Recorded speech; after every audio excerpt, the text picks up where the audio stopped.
Hey friends, welcome to my new blog. ಎಲ್ಲರೂ ಹೇಗಿದ್ದೀರಾ? ಎಲ್ಲರೂ ಕೂಡ ತುಂಬ ಚೆನ್ನಾಗಿದ್ದೀರಾ ಅಂತ ಅನ್ಕೋತಾ ಇದ್ದೀನಿ.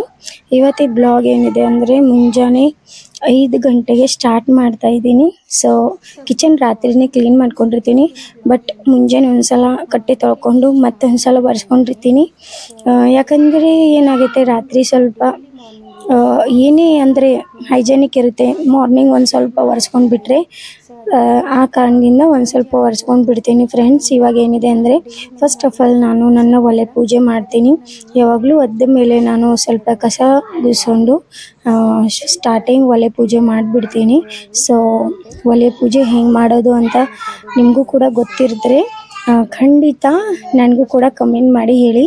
ಬಟ್ ನಾನು ಡೈಲಿ ಒಲೆ ಪೂಜೆ ಮಾಡೇ ಮಾಡ್ತೀನಿ. ಅಂದರೆ ಇವಾಗ ಗ್ಯಾಸ್ ಸಿಲಿಂಡರ್ ಪೂಜೆ, ಗ್ಯಾಸಿಗೆ ಚೆನ್ನಾಗಿ ಪೂಜೆ ಮಾಡ್ಕೊಂಡ್ಬಿಡ್ತೀನಿ. ಅದೊಂದು ಚೆನ್ನಾಗಿರುತ್ತೆ. ನಾವು ಅಗ್ನಿ ದೇವರಿಗೆ ಪೂಜೆ ಮಾಡ್ದಂಗೆ. ಸೊ ನಾವು ಅಲ್ಲಿ ಅಡುಗೆ ಮಾಡ್ತೀವಿ ಅಂದರೆ ನಾವು ಅನ್ನಪೂರ್ಣೇಶ್ವರಿಗೆ ಕೂಡ ಪೂಜೆ ಮಾಡ್ದಂಗೆ ಇರುತ್ತೆ. ಸೊ ನಾನು ಡೈಲಿನೂ ಮಾಡ್ತೀನಿ. ಅದರಲ್ಲಿ ಸೋಮವಾರ, ಶುಕ್ರವಾರ, ಮಂಗಳವಾರ ಈ ಥರ ಸ್ವಲ್ಪ ಹೂವುಗಳು ಇಟ್ಟು ತುಂಬ ಚೆನ್ನಾಗಿ ಮಾಡ್ತಿರ್ತೀನಿ. ಬಟ್ ಡೈಲಿ ಈ ಥರ ಸಿಂಪಲ್ ಮಾಡ್ಕೊಂಡ್ಬಿಡ್ತೀನಿ ಫ್ರೆಂಡ್ಸ್. ನಿಮಗೆ ಸ್ಪೆಷಲ್ ಡೇ ಅಂದರೆ ಸೋಮವಾರ, ಶುಕ್ರವಾರ, ಮಂಗಳವಾರ ನೀವು ಕೂಡ ಈ ವಾರದಲ್ಲಿ ಸ್ಪೆಷಲ್ ಪೂಜೆ ಮಾಡ್ಬೇಕು ಅಂದ್ಕೊಂಡಿದ್ರೆ ಅದು ಹೆಂಗೆ ಮಾಡ್ಬೇಕಂತ ಗೊತ್ತಿರಲಿಲ್ಲ ಅಂದರೆ ಖಂಡಿತ ಕಮೆಂಟ್ ಮೂಲಕ ಹೇಳಿ, ನಾನು ಅದು ಕೂಡ ವಿಡಿಯೋ ಹಾಕ್ತೀನಿ. ಇವಾಗ ನೋಡಿ ಚೆನ್ನಾಗಿ ಪೂಜೆ ಮಾಡ್ತಾ ಇದ್ದೀನಿ. ಟೈಮ್ ಏನಾಗಿದೆ ಅಂದರೆ 5:30 ಗಂಟೆ ಆಗಿದೆ. ಸ್ವಲ್ಪ ಬೇಗ ಎದ್ದು ಬಿಟ್ಟರೆ ಏನಾಗುತ್ತೆ ಅಂದರೆ ಸ್ವಲ್ಪ ಕೆಲಸನೂ ಬೇಗ ಆಗುತ್ತೆ. ಅದರಲ್ಲಿ ಬೇಸಿಗೆ ದಿನ ಅಲ್ಲ, ಬೇಗ ಕೆಲಸ ಮುಗಿದ್ರೆ ಸ್ವಲ್ಪ ಮಧ್ಯಾಹ್ನ ಹೊತ್ತು ಸ್ವಲ್ಪ ರೆಸ್ಟ್ ಮಾಡೋಕ್ಕೆ ಸಿಗುತ್ತೆ. ಯಾಕಂದರೆ ಮಾರ್ನಿಂಗ್ ಸ್ವಲ್ಪ ಫ್ರೆಶ್ ಗಾಳಿ ಇರುತ್ತೆ. ಸ್ವಲ್ಪ ಇವಾಗ ಏನಿದೆ ಅಲ್ಲ, ಮನೆಯಲ್ಲಿ ತುಂಬ ಅಂದರೆ ತುಂಬ ಕಾವು ಬರ್ತಾ ಇರುತ್ತೆ. ಸೊ ಹೊರಗಡೆ ಸ್ವಲ್ಪ ಕೂಲ್ ಇರುತ್ತೆ. ಸೊ ಬೇಗ ಹೇಳ್ತಾ ಇರ್ತೀನಿ. ಪ್ಲಸ್ ನಾನು ನಮ್ಮ ಸಲುವಾಗಿ ಅಂದರೆ ಯೋಗ, ಎಕ್ಸಸೈಸ್, ಮೆಡಿಟೇಷನ್ ಈ ಸಲುವಾಗಿ ಕೂಡ ಟೈಮ್ ಸಿಗುತ್ತೆ ಅಂತ ನಾನು ಬೇಗ ಹೇಳ್ತೀನಿ. ಅದರಲ್ಲಿ ಭೂಮಿಕಾ ಅರ್ವಿ ಎದ್ದ ಮೇಲೆ ನನಗೆ ಏನೂ ಕೆಲಸ ಆಗೋದಿಲ್ಲ ಫ್ರೆಂಡ್ಸ್. ಸೊ ಅವ್ರು ಎದ್ಮೇಲೆ ಆಲ್ಮೋಸ್ಟ್ ನಾನು 50% ಇಲ್ಲ 90% ಕೆಲಸ ಮಾಡ್ಸ್ಕೊಂಡು ಬಿಡ್ತೀನಿ. ಅವ್ರು ಎದ್ಮೇಲೆ ಅವ್ರದ್ದೇ ಅಂದರೆ ಕೆಲಸ ಆಗುತ್ತೆ. ಅವರಿಗೆ ಫ್ರೆಶ್ ಅಪ್ ಮಾಡೋದು, ಸ್ನಾನ, ಬ್ರೇಕ್ಫಾಸ್ಟ್ ಅವ್ರದ್ದಂತಾನೆ ಅವರಿಗೆ ಟೈಮ್ ಕೊಡ್ತೀನಿ. ಆ ಕಾರಣದಿಂದ ಬೇಗ ಹೇಳ್ತಾ ಇರ್ತೀನಿ. ಇವಾಗ ಹೊರಗಡೆ ಕೂಡ ಕಸ ಹೊರ್ಕೊಂಡು ಬಿಟ್ಟಿದೆ. ವಸ್ತುಗಳು ತೊಳ್ಕೊಂಡು ಇವಾಗ ಸ್ವಲ್ಪ ಒರೆಸ್ಕೊಡ್ತಾ ಇದ್ದೀನಿ, ಸ್ವಲ್ಪ ರಂಗೋಲಿ ಹಾಕ್ಬೇಕಂತ.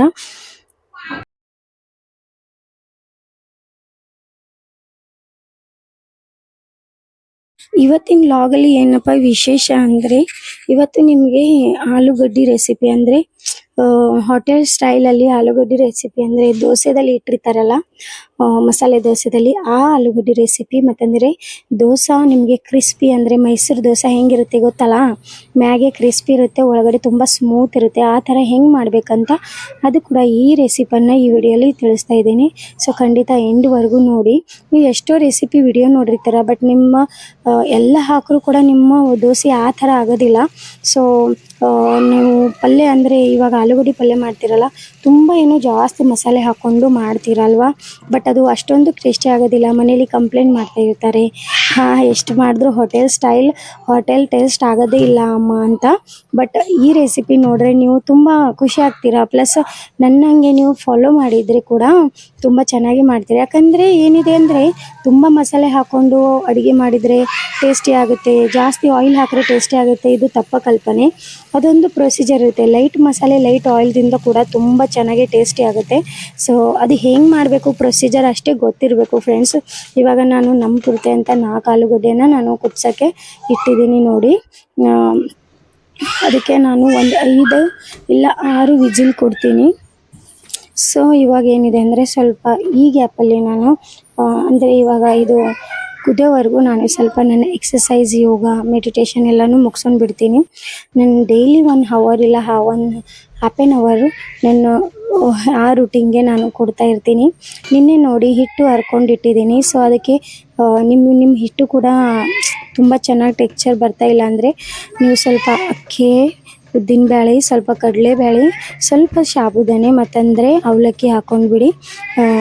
ಒಂದು 5 ಇಲ್ಲ 6 ಗಂಟೆ ತನಕ ನೆನೆಕಿಟ್ಟು ಅದಕ್ಕೆ ಅರಿದ್ರೆ ತುಂಬ ಚೆನ್ನಾಗಿ ದೋಸೆ ಆಗುತ್ತೆ. ನೀವು ಲಾಸ್ಟ್ವರೆಗೂ ನೋಡಿ ದೋಸೆ ಟೆಕ್ಸ್ಚರ್ ಹೆಂಗಿರುತ್ತೆ ಅಂತ ಖಂಡಿತ ಗೊತ್ತಾಗುತ್ತೆ. ಸೊ ನೋಡ್ತಾ ಇದ್ದೀರಾ, ಹಿಟ್ಟು ಕೂಡ ತುಂಬ ಪಫಿ ಆಗಿದೆ. ಇವಾಗ ಬೇಸಿಗೆ ಕಾಲಲ್ಲ, ಸಮ್ಮರ್ ಟೈಮ್. ಹಿಟ್ಟು ನೆನೋದಕ್ಕೆ ಅಂದರೆ ತುಂಬ ಕಷ್ಟ ಏನು ಪಡೋದು ಅವಶ್ಯಕತೆನೇ ಇರೋದಿಲ್ಲ, ಯಾಕಂದರೆ ಆಲ್ರೆಡಿ ಹಿಟ್ಟಿಗೆ ಪಫಿ ಆಗಿರುತ್ತೆ. ಬಟ್ ಏನಂದರೆ ನಾನಿಲ್ಲಿ ಸೋಡಾ ಪುಡಿ ಹಾಕ್ತಾಯಿಲ್ಲ, ಯಾಕಂದರೆ ನಾವು ಸೋಡಾ ಪುಡಿ ಯಾಕೆ ಹಾಕ್ತೀವಿ ಅಂದರೆ ಅದು ಉಬ್ಬಬೇಕಂತ ಹಾಕ್ತೀವಿ. ಬಟ್ ಆಲ್ರೆಡಿ ಉಬ್ಬಿದೆ ಅಂದರೆ ಹಾಕೋದು ಅವಶ್ಯಕತೆ ಇರೋದಿಲ್ಲ. ಬಟ್ ಯುವರ್ ಚಾಯ್ಸ್, ನಿಮಗೆ ಹಾಕ್ಬೇಕನ್ಸಿದ್ರೆ ಕೂಡ ನೀವು ಹಾಕ್ಬೋದು. ಸೊ ನಾನು ಸ್ವಲ್ಪ ಸಾಲ್ಟ್ ಹಾಕ್ಕೊಂಡು ಚೆನ್ನಾಗಿ ಅದಕ್ಕೆ ಕಲಿಸ್ಕೊತಾ ಇದ್ದೀನಿ, ಉಪ್ಪು ಹಾಕ್ಕೊಂಡು. ಇವಾಗ ಏನಿದೆ ಅಂದರೆ ನೋಡಿ, ಈ ಥರ ಕಲಿಸ್ಕೊಂಡು ರೆಡಿ ಮಾಡ್ಕೊಂಡು ಇಟ್ಕೊಂಡಿದ್ದೀನಿ. ಇವಾಗ ಮಾರ್ನಿಂಗ್ ಇಷ್ಟೆಲ್ಲ ರೆಡಿ ಮಾಡ್ಕೊಂಡಿಟ್ರೆ ಏನಾಗುತ್ತೆ, ತುಂಬ ಈಸಿ ಆಗುತ್ತೆ. ಈ ಥರ ರಂಗೋಲಿ ತೆಗೆದಿದೆ, ಅವಾಗ ಕತ್ಲಿತ್ತಲ್ಲ ತರಿಸೋಕ್ಕೆ ಆಗೋದಿಲ್ಲ. So simple normal rangoli daily ತೆಗಿತಾ ಇರ್ತೀನಿ. ಇವಾಗ ಬ್ರಷ್ ಮಾಡಿಕೊಂಡು ಸ್ವಲ್ಪ ನೀರು ಕುಡಿತೀನಿ ಫ್ರೆಂಡ್ಸ್. ನೀರು ಕುಡಿದು ಸ್ವಲ್ಪ ಯೋಗ ಎಕ್ಸಸೈಸ್ ಮಾಡ್ತೀನಿ ನಾನು. ಏನಿದೆ ಅಂದರೆ ಇವಾಗ ಹಾಫ್ ಆ್ಯನ್ ಅವರ್ ಕಿಚನ್ ಕೆಲಸ ಕೂಡ ಆಗಿದೆ, ಪ್ಲಸ್ ಇವಾಗ ಸ್ವಲ್ಪ ನಾನು ಕೂಡ ಯೋಗ ಎಕ್ಸಸೈಸ್ ಮಾಡೋಕ್ಕೆ ಟೈಮ್ ಸಿಗುತ್ತೆ. ಇವಾಗ ಟೈಮ್ ಏನಾಗಿದೆ ಅಂದರೆ 6 ಗಂಟೆ ಆಗಿದೆ. ಸೊ ಆಲ್ಮೋಸ್ಟ್ ನನಗೆ 6:15 ಪೌನೆ 7 ಗಂಟೆ ತನಕ ನಂದೆಲ್ಲರೂ ಮುಗಿಸ್ಕೊಂಡ್ಬಿಟ್ಟಿರ್ತೀನಿ. ಸೊ 7 ಗಂಟೆದಿಂದ ಸ್ವಲ್ಪ ಪಲ್ಯ ಮಾಡಿಕೊಂಡು ಅವರು ಕೂಡ ಹೇಳ್ತಾರೆ ಹುಡುಗರು. ಇಲ್ಲ, ನಮ್ಮ ಭೂಮಿ 7:30 8 ಗಂಟೆ ತನಕ ಹೇಳೋದಿಲ್ಲ. ಸೊ ಅಕ್ಕಿಗೆ ನಾನು ಎಬ್ಬಿಸ್ಬೇಕಾಗುತ್ತೆ. ಸೊ ನೋಡ್ಬೋದಾ, ನಾನು ಇವಾಗ ನೀರು ಕುಡಿತಾ ಇದ್ದೀನಿ. ಯಾರು ನೀವಿದ್ದೀರಾ ಅಂದರೆ ಫ್ರೆಂಡ್ಸ್ ಖಂಡಿತ ಸಬ್ಸ್ಕ್ರೈಬ್ ಮಾಡ್ಕೊಳ್ಳಿ, ಮತ್ತು ವಿಡಿಯೋ ಏನಿದೆಲ್ಲ ಎಂಡ್ವರೆಗೂ ನೋಡಿ. ನೆಡ್ವಲ್ಲಿ ನೋಡಿ, ಸ್ಕಿಪ್ ಮಾಡಬೇಡಿ, ಯಾಕಂದರೆ ರೆಸಿಪಿ ತುಂಬ ಚೆನ್ನಾಗಿರುತ್ತೆ. ನಿಮಗೆ ಸಿಂಪಲ್ ಮತ್ತಂದರೆ ತುಂಬ ಹೋಟೆಲ್ ಸ್ಟೈಲ್ ರೆಸಿಪಿ ಬೇಕಾಗಿದೆ, ಖಂಡಿತ ನೋಡಿ. ಇವಾಗೇನಿದೆ ಅಂದರೆ ಸ್ವಲ್ಪ ಆಯಿಲ್ ಹಾಕಿದ್ದೀನಿ. ಇದು ಸೌತ್ ಇಂಡಿಯನ್ ಡಿಶ್ ಇದೆ ಫ್ರೆಂಡ್ಸ್. ಇದು ನನಗಂದರೆ ಫುಲ್ ಏನಾಗುತ್ತೆ ಅಂದರೆ ಕೈ ಕುತ್ತಿಬಿಟ್ಟಿದೆ. ಅದಕ್ಕೆ ಏನು ಹಾಕಿದ್ರೆ ಎಷ್ಟು ಟೇಸ್ಟಿ ಆಗುತ್ತೆ, ಅದು ಯಾವ ಥರ ಮಾಡಿದ್ರೆ ಹೆಂಗಾಗುತ್ತೆ ಅಂತ.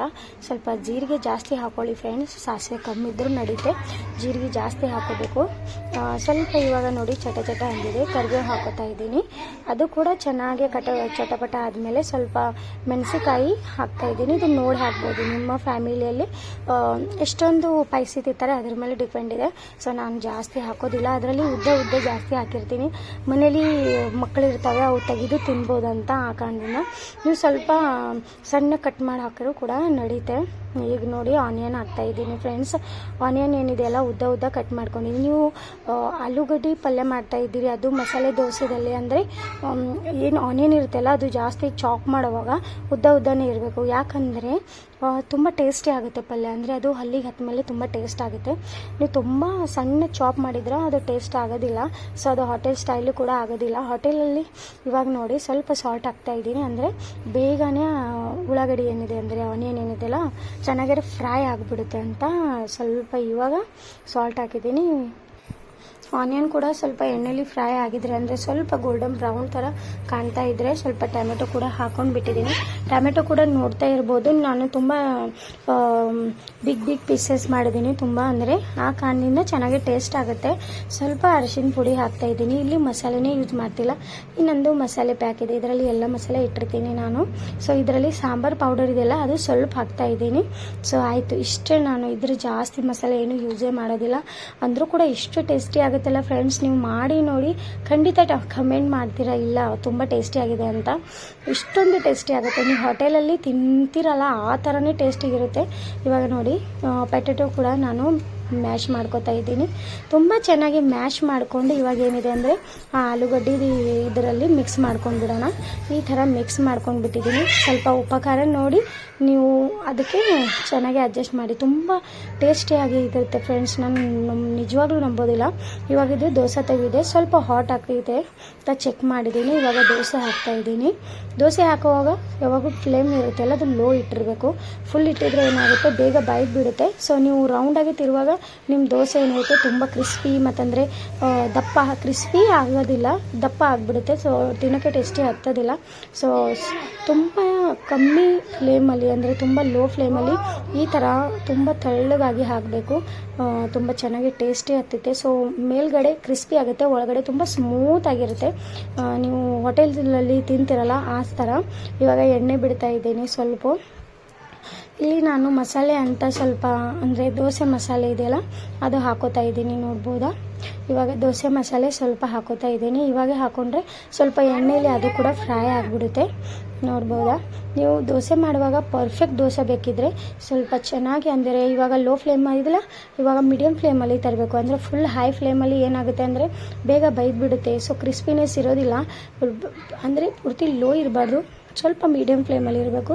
ಇವಾಗ ನೋಡಿ ಆಲೂಗಡ್ಡೆ ಹಚ್ತಾ ಇದ್ದೀನಿ ನಾನು ಚೆನ್ನಾಗಿ. ನೀವು ರೌಂಡಾಗಿ ಕೂಡ ಹಚ್ಬೋದು, ನಾನು ನಡುವಲ್ಲಿ ಹಚ್ಚಿಬಿಟ್ಟಿರ್ತೀನಿ. ಹೋಟೆಲಲ್ಲಿ ಹೆಂಗೆ ಹಚ್ತಾರೆ ಆ ಥರನೇ. ಸೊ ಇವಾಗ ಕ್ರಿಸ್ಪಿನೆಸ್ ನೋಡ್ಬೋದಾ, ನನಗೆ ಸೌಂಡಲ್ಲಿ ನಿಮಗೆ ಹೇಳೋಕ್ಕೆ ಆಗೋದಿಲ್ಲ, ಬಟ್ ತುಂಬ ಕ್ರಿಸ್ಪಿಯಾಗಿದೆ. ನೀವು ಸ್ಟ್ರಕ್ಚರ್ ನೋಡಿದ್ರೆ ನಿಮಗೆ ಗೊತ್ತಾಗುತ್ತೆ ಎಷ್ಟೊಂದು ಕ್ರಿಸ್ಪಿ ಆಗಿದೆ ಅಂತ. ಈ ಹಿಟ್ಟು ಹೆಂಗೆ ಮಾಡಬೇಕು ಪರ್ಫೆಕ್ಟಾಗಿ ಅದರ ವಿಡಿಯೋ ಪರ್ಸ್ನಲ್ ಮಾಡಂದರೆ ಅದು ಕೂಡ ಮಾಡಿರ್ತೀನಿ. ಖಂಡಿತ ಕಮೆಂಟ್ ಮಾಡಿ ನೋಡಿ. ನೀವು ಇದೇ ಥರ ಹೋಟೆಲಲ್ಲಿ ತಿಂತೀರಲ್ವ, ನೋಡಿ ತುಂಬ ಚೆನ್ನಾಗಿ ಆಗಿದೆ. ತುಂಬ ಬ್ರೌನ್ ಕಲರಲ್ಲಿ ಆಗಿದೆ, ತುಂಬ ಕ್ರಿಸ್ಪಿನೆಸ್ ಇದೆ. ಸೊ ಇದೇ ಥರ ನೀವು ಮನೇಲಿ ಮಾಡಿದ್ರೆ ಮಕ್ಕಳು ಮನೇಲಿ ತುಂಬ ಇಷ್ಟಪಟ್ಟು ತಿಂತಾರೆ. ಸೊ ತುಂಬ ಕ್ರಿಸ್ಪಿನೆಸ್ ಆಗಿದೆ, ನೋಡ್ಬೋದಾ. ಸೊ ಈ ವಿಡಿಯೋ ಹೆಂಗೆ ಅನ್ನಿಸ್ತದೆ ಖಂಡಿತ ತಿಳಿಸಿ, ಲೈಕ್ ಮಾಡಿ, ಶೇರ್ ಮಾಡಿ. Thank you, bye.